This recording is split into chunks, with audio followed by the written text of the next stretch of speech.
Be me, 19, living in a college dorm, first year of university, studying something useless like philosophy. Roommate is a guy named Marcus. Marcus is loud, cocky, leaves dishes in the sink, but also kind of funny, so we tolerate each other. First week of class. Professor walks in. She is a woman in her 40s. Short hair, no-nonsense look. Introduces herself as Dr. Harlow. Half the dudes in the room immediately start whispering. Guy behind me leans over, says, "She looks like she hates men." I say nothing, already tired. First lecture is about Simone de Beauvoir. Guy behind me groans audibly. Dr. Harlow glances at him without blinking, continues talking. Go back to dorm. Marcus asks how class was. I say, interesting. He says, I heard your professor is one of those feminist types. I ask what that means. He shrugs and says, man-haters. I think about that for a second. Decide not to argue. Marcus is not worth the energy on day one. Next lecture. We start reading passages aloud. Dr. Harlow picks students randomly. She picks me. I read a paragraph about how society constructs gender roles. The guy behind me snorts. Dr. Harlow asks the class what they think. Silence. Someone finally says, I think women already have equal rights, so this is outdated. It is Marcus. Marcus is somehow in my philosophy class. Great. Dr. Harlow does not flinch. She asks Marcus to define equal rights. Marcus starts talking about voting and jobs. She nods slowly.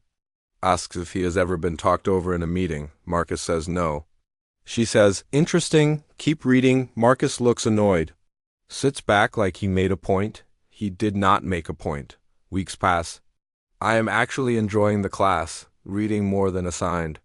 Marcus keeps coming back with increasingly confident bad opinions. One day the topic is domestic labor. Statistics about unpaid housework. Women globally do significantly more of it. Marcus raises his hand. Says his mom chose to stay home, so it is not oppression, it is a choice. Dr. Harlow asks if his mom had the same financial opportunities as his dad. Marcus pauses. Says she did not go to college. Dr. Harlow asks why. Marcus says she got pregnant young. Another pause, longer this time. Dr. Harlow does not say anything. Just waits. Marcus sits back again. This time quieter. I start paying attention to things I never noticed before. How often I interrupt people. I do it more than I thought. Mostly to women. I do not know why. Just habit, I guess.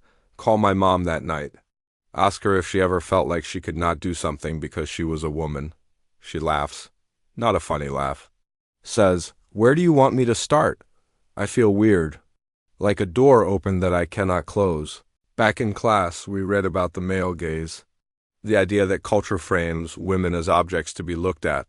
Marcus says that is just biology. Dr. Harlow asks him to explain. He says men are visual creatures. She asks if that excuses behavior or just describes it. Marcus says it is natural. She asks if a lot of natural things are still harmful. Marcus does not answer.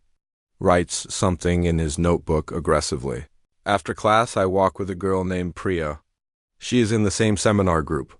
Smart, always has good points. I ask her what she thinks of the class. She says she loves it, but it is exhausting. I ask why exhausting. She says because she already knows all of this from living it. Learning theory about your own life in a room full of people who do not believe you is a specific kind of tired. I think about that a lot. Midterm essay. I write about how masculinity norms harm men too.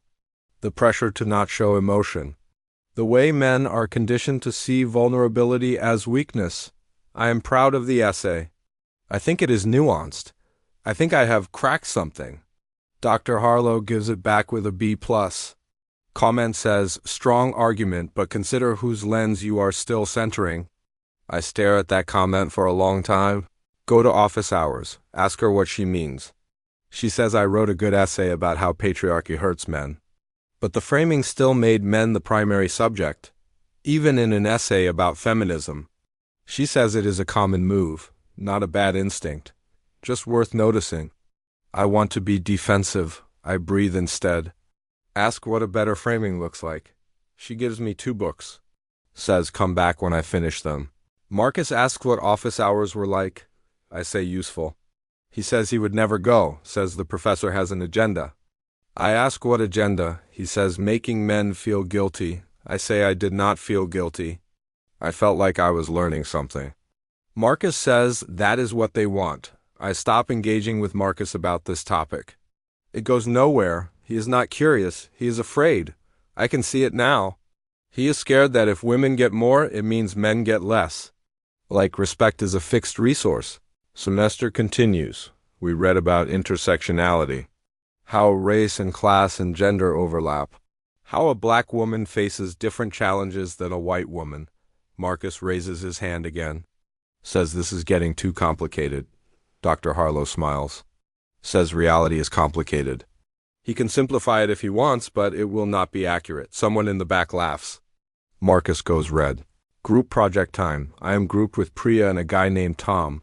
Tom is quiet but thoughtful. We are supposed to analyze a film through a feminist lens. We pick a popular action movie from the 90s, watching it together in the common room. I notice things I never noticed before. How every female character exists only in relation to the male lead. How the one woman with agency is punished by the end. How the camera lingers on bodies in a way it never does for men. I say this out loud. Tom nods. Priya says, welcome. Like a greeting, like I just arrived somewhere she has always been. We write a good paper. Dr. Harlow is visibly pleased. Says our analysis of the camera work is sharp, gives us an A-. Says to push further next time on structural critique. I feel like I am getting better at something, not sure what to call it, just seeing more clearly. End of semester, final discussion, open topic. Dr. Harlow asks what one thing we are taking with us.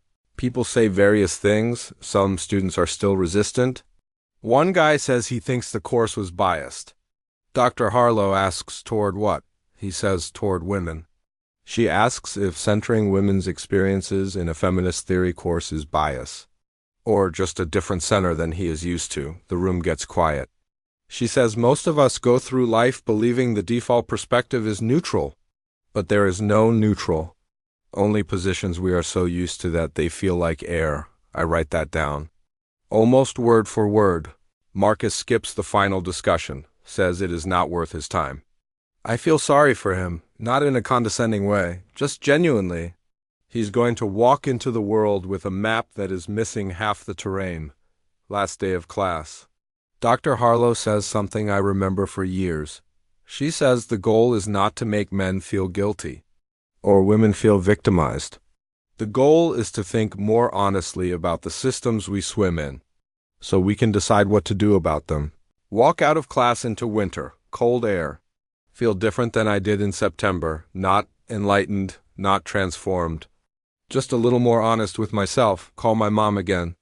She asks how the semester went. I say I took a philosophy class that messed me up in a good way. She laughs. The real kind this time.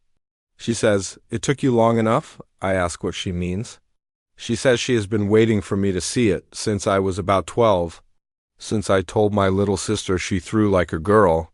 I remember that. I remember her face when I said it. I was joking. Was I, though? Go home for break? Dinner with family? Uncle starts talking about how feminism went too far. Lists things that annoy him, mostly things that do not affect him at all. I used to nod along. This time I ask a question. I ask him when he last felt afraid to walk to his car at night. He says never. I ask if he knows any women who have. He says yes. I say that seems like a starting point. He looks at me like I grew a second head. Dad changes the subject.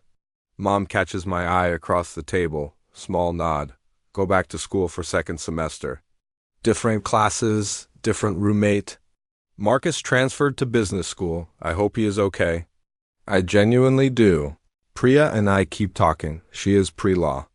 Wants to do human rights work. I tell her she will be good at it. She says she knows. I like that she just accepts the compliment. No deflection. No false modesty. Just yes, I know I am capable. It takes me longer to learn that about myself. Second year, I take another class. This one on labor history. Different professor, male this time, older. The material overlaps in interesting ways. Class and gender. Who gets to organize? Who gets erased from history? I start to see threads connecting. How systems of power are not separate. They are the same machine with different gears. Think about Marcus sometimes. Wonder if he ever opened that door or if he kept it shut. Built a life around not opening it. I'm not better than Marcus. I just got lucky. Had a professor who did not flinch. Had a friend who said welcome like she meant it. Had a mom who had been waiting. Luck is not virtue. I try to remember that. Graduate eventually, philosophy degree. Everyone asks what I'm going to do with it.